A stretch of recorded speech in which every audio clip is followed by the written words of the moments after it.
Now you can see all three pyramids. Now on the further back is the pyramid of Khufu, Khafra, and Menkaure. Keep in mind, brothers and sisters, that our ancestors had astronomical science, astrology, where they studied the stars and so forth. One of the things that's been brought to astronomers' attention is that they noticed that the pyramid of Khufu and Khafra, if you notice right here, are in a perfect alignment. Okay? It's a perfect alignment. If the question is that why would such a perfect alignment and perfect structure where they built the small pyramid of Menkaure off course? Can you see it off course? Yeah. But what they found, though, is that our ancestors were building the pyramids in alignment with the stars, that they were in rhythm with the astrology and the astronomical science of the universe, the science of astrology or the study of the stars. And what they found is that the star system Orion was the star system of Osiris. Remember, the king wants to become one with Osiris. So by aligning the pyramid of Khufu, Khafra, and Menkaure with Orion, that's why they built the pyramid of Menkaure slightly over and not in alignment, because the pyramids were built off of the alignment of the star system Orion. The star system Ceres was Isis. So our ancestors, in essence, were building heaven on earth. They were taking the science of the stars and building the pyramids exactly as they saw the heavenly body, or the cosmological universe. Figure out why Menkaure's pyramid was not in a perfect alignment, but it fits with the alignment of the star system Orion. As well as the other pyramid layout, it fits into the constellation that our ancestors saw of Osiris. And that is the constellation of the man that we have today as a figure of a man. So you can take and put the star system Orion right over the pyramid of Khufu, Khafra, and Menkaure and see why they had the alignment of Menkaure slightly over, because it fit with the star system Orion, because the purpose was for the soul to ascend into heaven, for the spirit to ascend into heaven, to become one with Osiris. And the star system Orion was connected with Osiris. Keep in mind that the star system Orion was aligned perfectly with the chambers of the pyramids that we're going to deal with later on in our lecture series when we get into it. So this is serious knowledge to show you how profound our ancestors saw that they were building and with the constellation of the universe. Tomorrow when you go into Saqqara, you're also going to see the Pyramid of Unas, showing the first concept of ascension into heaven. Long before there was Christianity, long before there were little white angels with wings under, that we get a concept that we're going to go to heaven, Unas already had the concept of ascension into heaven, or a spirit going into heaven, known as astrotheology. So this is what our ancestors saw, the soul becoming one with the great god Osiris in the constellation of Orion, which was the symbol for Osiris. And the star system Ceres was for Isis. Powerful astronomical knowledge that our ancestors had, showing how in tune our ancestors were with the heavenly bodies. In essence, building heaven on earth. Spirituality is a way of accepting the fact that there is a spiritual force in the universe larger than all of mankind. But someone had to come along and invent a word called God.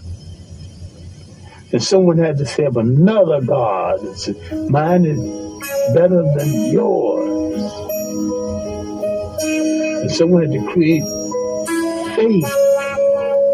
Someone said, I have the true faith. Religion is the organization of spirituality into something that became the handmaiden of conquerors. Nearly all religions were brought to people and imposed on people by conquerors. It's used as the framework to control their minds. My main point here is that if you are a child of God and God is a part of you, then in your imagination, God's supposed to look like you.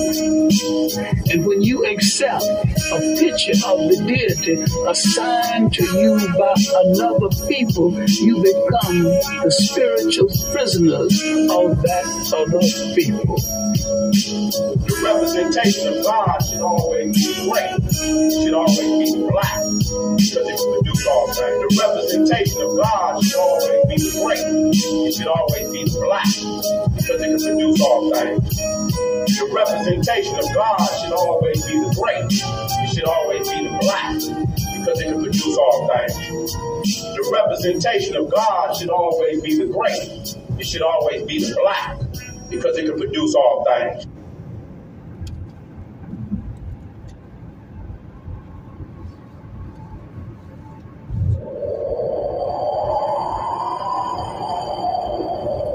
To understand a history that is not a history based in slavery, but a history based in royalty. Human civilization started in Africa. Some of the first architectural systems, some of the first engineering systems, some of the first governmental systems.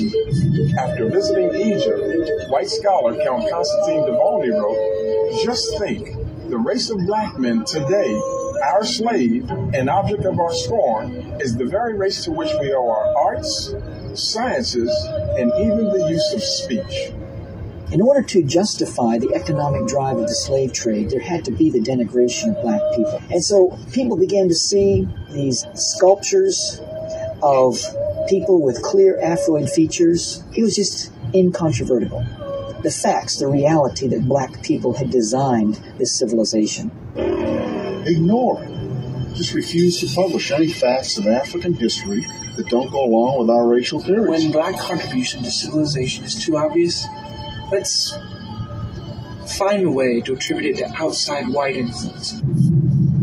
Return to Glory, the powerful stirring of the black man, based upon the book endorsed by such esteemed men like Bill Cosby, Julius Erving, Tony Evans, Tony Campolo, Ben Carson, Ivan Van Sertima, Bishop Eddie Long, and many others, narrated by Adrian Branch. Everybody always wants to know, what did my ancestors do? What did my ancestors contribute? Because in a way that's saying, I am an important person by heritage. But when that heritage isn't known, then obviously a huge portion of your self-image goes down the drain. And that's why it's so important, I believe, to take that young 6-year-old boy by the hand and walk down the street and give him a black history lesson and point to his shoes and say it was Jan Matzliger, a black man who invented the automatic shoe lasting machine. And he steps on that clean street and you tell him it was Charles Brooks, a black man who invented the street sweeper, those machines with the big brushes. And down that street comes one of those big refrigerated tractor trailer trucks and you tell him it was Frederick Jones, a black man who invented the refrigeration system for trucks later adopted for airplanes, boats, and trains. And it comes to a stop at the red light and you tell him it was Garrett Morgan, a black man who invented the traffic signal. And you can tell how he also invented the gas mask that saved lots of lives during the war. And while you're talking about the war, Henrietta Bradbury, a black woman who invented the underwater cannon, made it possible to launch torpedoes from submarines.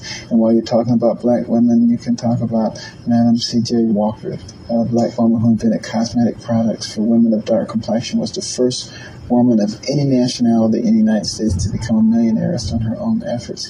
And you'll walk past the hospital and you can talk about Charles Drew and his contributions to blood banking, the understanding of blood plasma.